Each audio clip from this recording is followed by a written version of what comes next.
독일은 한국의 교과서 같았습니다. 늘 배워야 할 대상으로 소개되었습니다. 기술을 중시하고 기술자를 우대하는 문화, 사람들의 소질과 적성에 따라 인력을 양성하는 교육 시스템, 준법 정신과 경찰의 강력한 법 집행, 정치 지도자나 정책 결정자들의 열린 마음과 합리적 정신.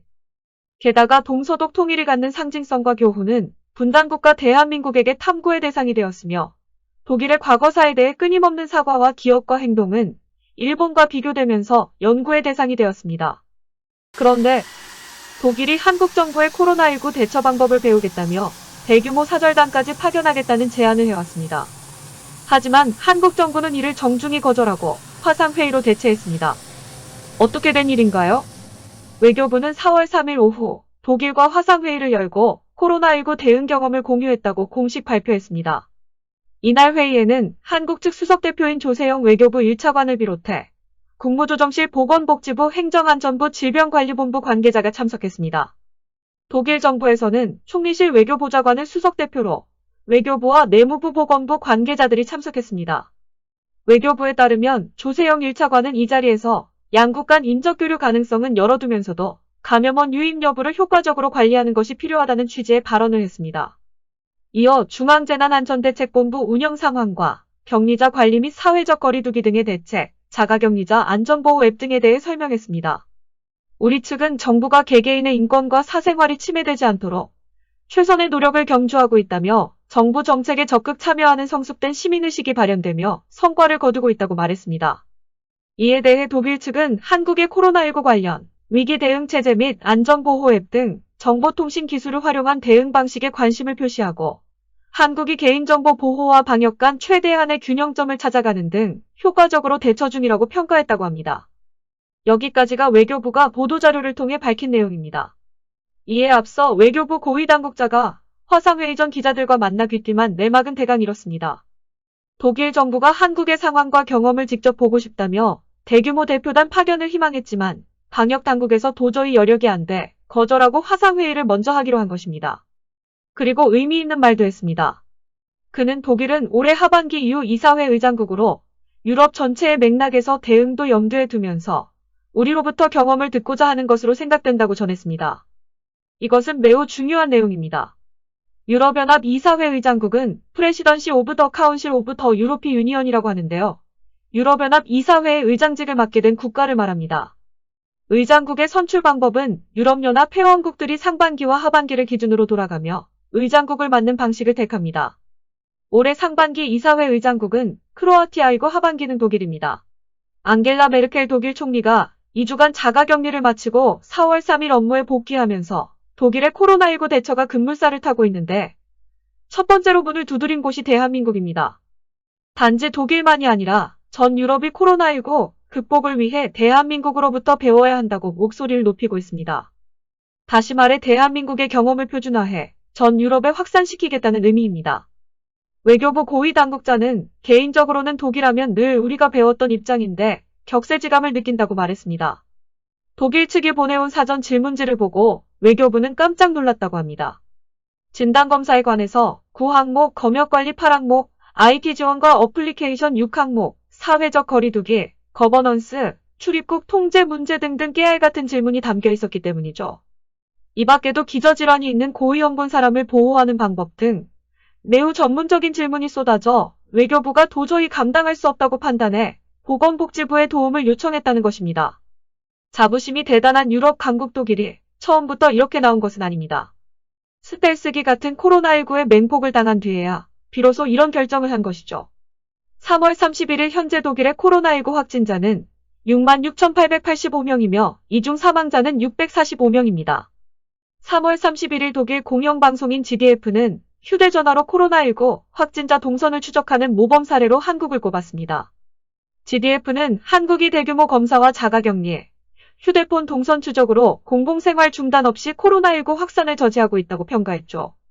독일 일간지 슈투트가르트 차이퉁은 독일 수상청 장관의 말을 인용해 정부 관계자와 전염병학자들은 한국의 감염 추적 방안을 지지하고 있다며 독일과 문화적 차이에도 불구하고 한국은 여전히 모범적 모델로 인정된다고 말했습니다.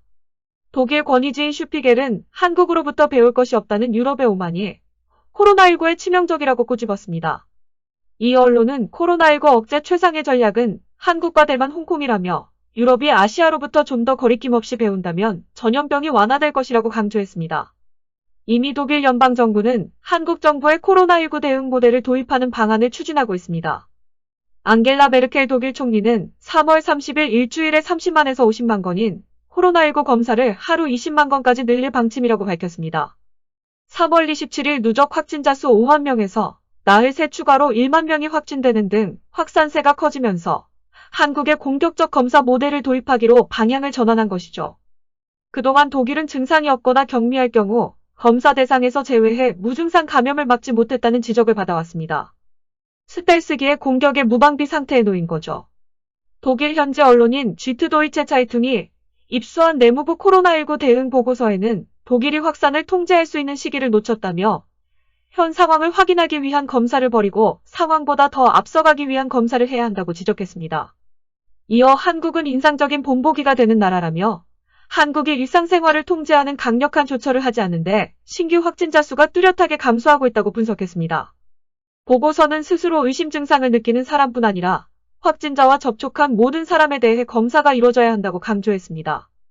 이와 함께 한국이 도입한 드라이브 스루 검사 방식과 전화박스 검사소를 통한 검체 채취 방안 도입, 확진자 등에 대한 휴대전화 위치 추적을 제안했습니다. 해당 보고서는 호르스트 제호퍼 장관의 지시로 한국의 질병관리본부 격인 로베르트 코흐 연구소 RKI와 외국 대학 연구진이 참여했으며 메르켈 총리와 슈판 보건부 장관 안네그레트 크람프 카렌바우어 국방장관 등에게 제출됐습니다. 독일의 이처럼 우호적인 여론만 있던 것은 아닙니다. 한국의 자가격리 앱과 관련 국민을 감시하는 파시스트 국가라는 혹평도 있었습니다. 한국의 격리 시스템, 특히 디지털 감시 시스템은 한때 서방 언론에 대서특필되었습니다. 아주 좋지 않은 논조였습니다. 독일의 주요 일간지 디벨트가 이 문제를 헌법학자 한스 위르겐 페이퍼에게 질의했는데 그는 이러한 시스템을 팬데믹을 핑계로 히스테릭한 파시스트 보건국가가 나타나고 있다고 비판했습니다. 그리고 격리 조치와 감시가 인권국가의 종말을 의미한다는 비판이 이어졌습니다. 공공보건을 위해 격리된 개인을 감시하는 것이 파시즘으로 가는 길이라는 비판이었습니다. 디벨트는 독일의 대표적인 조간신문으로 독일에서 가장 영향력 있는 신문 중 하나로 본에서 발행되는 유일한 전국지입니다. 하지만 독일이 코로나19 대응에 난맥상을 보이며 누적 확진자 수가 눈덩이처럼 불어나자 비로소 한국의 대응 방식에서 차관의 휴대전화 위치 정보를 방역에 활용을 검토하기 시작했습니다. 독일은 개인정보 보호가 엄격해 휴대전화 위치 정보 활용이 극도로 제한돼 있습니다. 옌스 슈판 보건부 장관이 휴대전화 정보를 활용하기 위해 관련법 개정안을 마련해 3월 23일 내각회의에 상정하려 했지만 정치권의 반대에 부딪혀 한 발 물러섰습니다. 소셜미디어를 통해서도 사생활 침해라는 비판이 거세게 일었습니다. 한국의 질병관리본부 격인 로베르트 코흐 연구소가 통신서비스 회사로부터 확진자와 접촉자의 위치 정보를 받도록 하는 조항을 만들어 감염 사슬을 추적하기 위한 방안이었죠. 이에 독일 정부는 방식을 바꿔 다시 휴대전화 정보를 활용하려는 계획을 세우고 있습니다. 독일 정부는 최근 한국 정부 측에도 코로나19 대응을 위한 휴대전화 활용 방식을 문의했습니다. 독일 일간지 슈투트가르트 차이퉁 지적처럼 독일과 한국은 상황과 문화가 다릅니다. 그렇기 때문에 한국에서 좋은 것이라고 해서 독일에서도 꼭 좋은 것은 아닙니다. 귤나무를 옮겨 심었더니 탱자가 열렸다는 옛말처럼 같은 열매를 얻지 못할 수도 있습니다. 하지만 독일 등 기존 선진국이 사용한 코로나19 방역 시스템은 백약이 무효한 상황이 되어버렸습니다. 한국으로부터 배울 것이 없다는 유럽의 오만이 코로나19에 치명적이라는 것이 확인되었습니다. 이제 한국형 방역 모델이 서방 선진국을 살릴 유일한 대안으로 급부상하고 있습니다. 끝까지 시청해주셔서 감사합니다.